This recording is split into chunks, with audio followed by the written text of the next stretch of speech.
Alright, so this is 5th grade language, lesson 26. So we are reviewing for our test on Monday. So the first thing I want to review with you guys is our past tense verbs and our past participle. Remember, any participle verb, whether it's past or whether it's present, if it's a participle, it has to have a helping verb. Have, has, had, do, does, did, shall, will, should, would, may, might, must, can, or could. So any participle verb has to have a helping verb. Now, our participles we're talking about today are our past participles. So our past tense, yesterday I began my mammal project. The past participle would be I have begun my mammal project. Here our past tense is drank. I drank a glass of milk this morning. I have drunk a glass of milk today. Rang. He rang the bell yesterday. He, our past participle, he has rung the bell 4 times. So we just have to remember that past participles must have a helping verb with them. And I always think it's kind of a good, I wouldn't really say it's a rule, forever kind of rule, but a good indicator is if you have a past participle, your verb is going to have a in it. Begun, drunk, rung. It's going to have a hard in it, okay? Like written. So it's going to have either an n or a in it. It's a pretty good rule of thumb to kind of go by. All right, so get your language books out and open them to page 59. Put your name and date at the top, and you may pause the video while you do so. All right, so on page 59, let's look at our principal parts. It says, now that you have received these verb lists, so up there's a verb list in our box.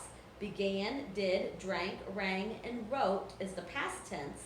The past participle have begun, have done, have drunk, have rung, have written. Now you can never use written by itself. It always must have its helping verb. You can never use rung or drunk or done or begun by themselves. They must always have a helping verb with them. Okay? It says, see if you can use them correctly without looking back. Some of the verbs in the following sentences need helping verbs, some do not. Add has or have in the blanks where they are needed. If no helping verb should be used, leave the blank empty. So our sentence says, he blank drunk 3 glasses of milk today. Well, I hear that drunk, so that definitely is going to have a helping verb with it. So he has drunk. Very good. Number 2, I blank wrote a thank you note to my teacher. Well, our verb is wrote. Does wrote have that or in there? No, so that is fine, just like it is. Number 3, Michael blank done it again. I hear the in our verb, done. So Michael has done it again. Number 4, Angela blank began her project 3 times. Would we say, does began as our verb, does began have a in it? Now sometimes we do hear people say has began, but that is not correct English because began is not a participle verb. Our participle verbs are going to have that or that sound in there. So it's fine just the way it is. Number 5, Mr. West blank already rung the church bell. Okay, so our verb is rung. I hear that or that in there. So he has already rung. Very good. My sisters blank begun their art lessons. Our verb is begun. You hear the in there, begun. So my sisters have begun their art lessons. Number 7, Samuel blank drank his lemonade already. Can we say Samuel has drank? No, we cannot. We hear it, but we can't. It's not correct English. Well, you can say it, but if you use it on your test, it'll be marked incorrect. So it needs no helping verb. In order for it to be a helping verb, it would have to be the participle verb drunk. Someone blank rang the doorbell twice. Can we say has rang the doorbell? That's another one we hear incorrectly so often that it sounds correct. But rang is not a participle verb. It is not, the past participle would be rung. Someone has rung the doorbell twice, but we can't change our verb, so we will just leave it the way it is. Someone rang the doorbell twice. It says write the numbers of the sentences that had the past participle form of the verb. So that would be anyone that you put a helping verb with. Those numbers would be the past participle form of the verb. So that would be 1, 3, 5, and 6. Look at your second section, verbs. Underline the verbs, circle any helping verbs, and write A in the blank if the verb shows action. Write B if the verb shows state of being. So remember, in a verb phrase, we look at the last word of the verb phrase. If the last word is a state of being verb, then it is a state of being, or a being verb. It's not state of being, but a being verb. If the last word in a verb phrase is an action verb, then that is an action verb phrase. So number 1, woodman, spare the tree, or spare that tree. So what's our verb? Spare is our verb, underline it twice. And is that action or being? It is action. Number 2, have they always been on time? What is our verb? It's a verb phrase. Have been, very good, underline it twice. We have a helping verb. What's our helping verb? Have. And is that action or being? That is a being verb. Put be on the line. We will leave in 20 minutes. What is our verb? Will leave. Good job. And is there a helping verb? Yes, there is. Circle it. Will. And is that action or being? Very good. It is action because you can stand up and leave, and we look at the last word in a verb phrase to see if it's action or being. Number 4, he has been here for hours. What is our verb phrase? Has been. Been is on our verb list. Has been. Helping verb? Yes. What is it? Has. Circle it. And is that an action verb or a being verb? It is a being verb. Good job. Number 5, Jesus raised Lazarus to life again. What is our verb? Raised. Very good. And it is action. Very good. Listen to the beautiful music. Verb is listen. Good job. And action or being? Action. The stars are out tonight. What is our verb? Do not say out because you cannot stand up and out. And out is not on your verb list. What is our verb? Are. Very good. Underline it twice. Who or what are? Oh, we're not doing subjects. I'm sorry. Are is our verb, and is that being or helping? Being or action. I'm sorry. I feel like something's biting my leg while I'm standing here. It is being, so put be on the line.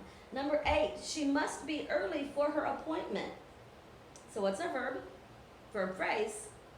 Both of these words are on our verb list. Must be. Helping verb. Must. And action or being? Being. Good job. Number 9, the smoke is ascending lazily. What's our verb? It's a verb phrase because we can ascend. Is ascending. Very good. Action or being? It is action. Very good.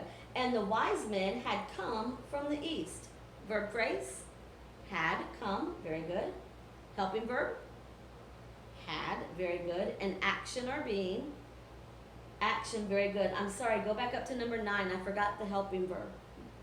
Helping verb in number 9? Is. Very good. Our being verbs can be used as helping verbs if necessary. Very good. All right. Turn your papers to the back side.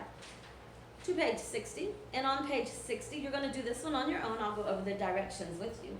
You're going to write a common noun for each proper noun. So the proper nouns are capitalized. Lassie. What is Lassie?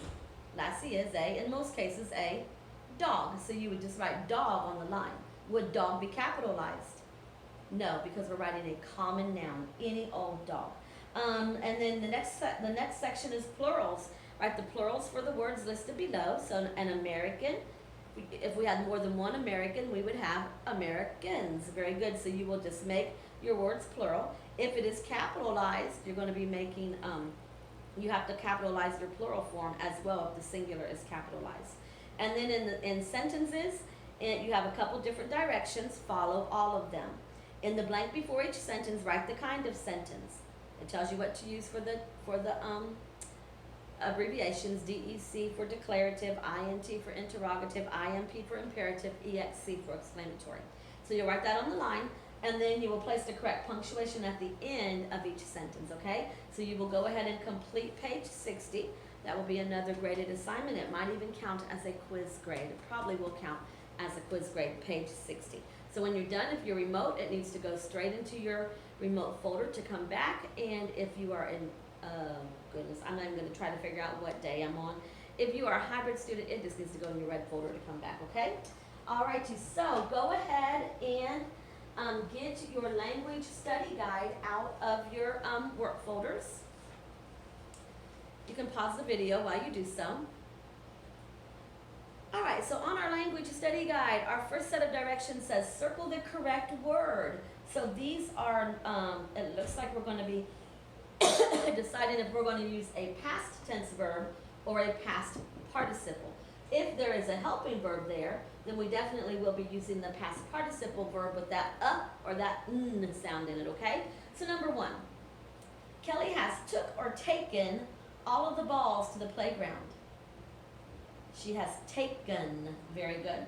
I have never eaten or ate 10 sausages in one meal. Eaten. Very good.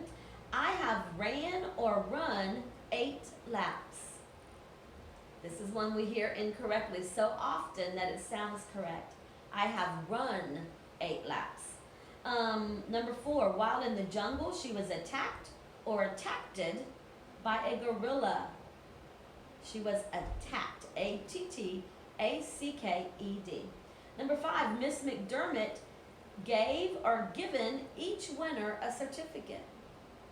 She gave, very good. Has my mother came or come yet? Another one we hear incorrectly. It cannot be came because there is a helping verb in that sentence.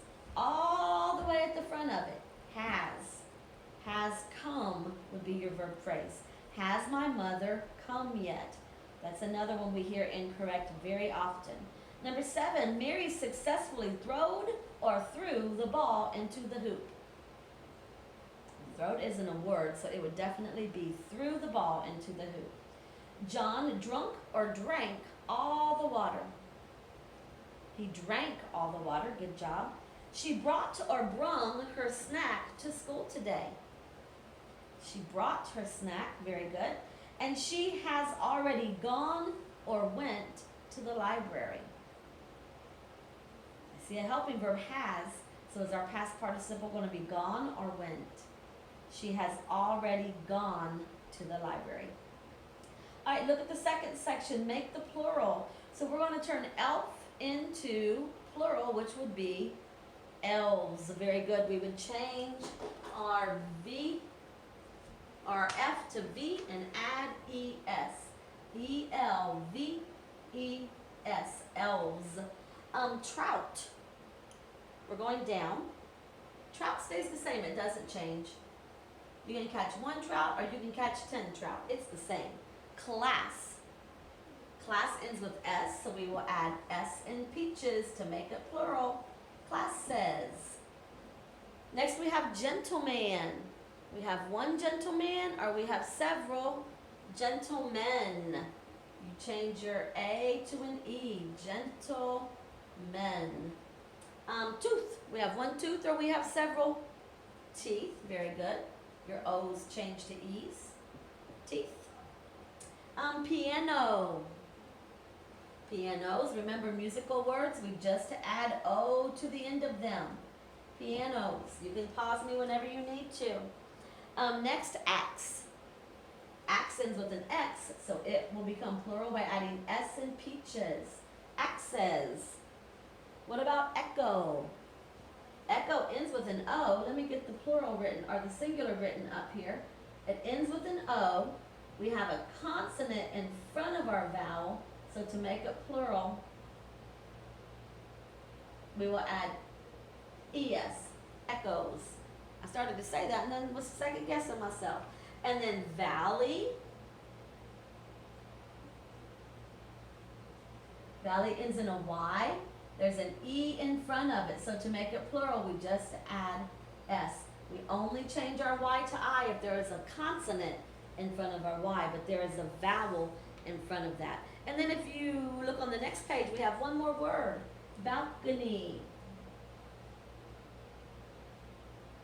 Now notice in balcony, it ends with a Y, and there is an N, a consonant in front of our Y. So now we will change our Y to I and add ES, balconies. Okay, we're going to do one more section today, and then the rest we will finish up on Friday. So name the sentence type and put the correct punctuation. It is a privilege to attend a Christian school. What kind of sentence is that? It's making a statement. It's just telling us something. It is declarative. Very good. Capital D-E-C period on the line. And what kind of punctuation goes at the end? A period. Put your period at the end of your sentence. Be careful around the baby, Lisa.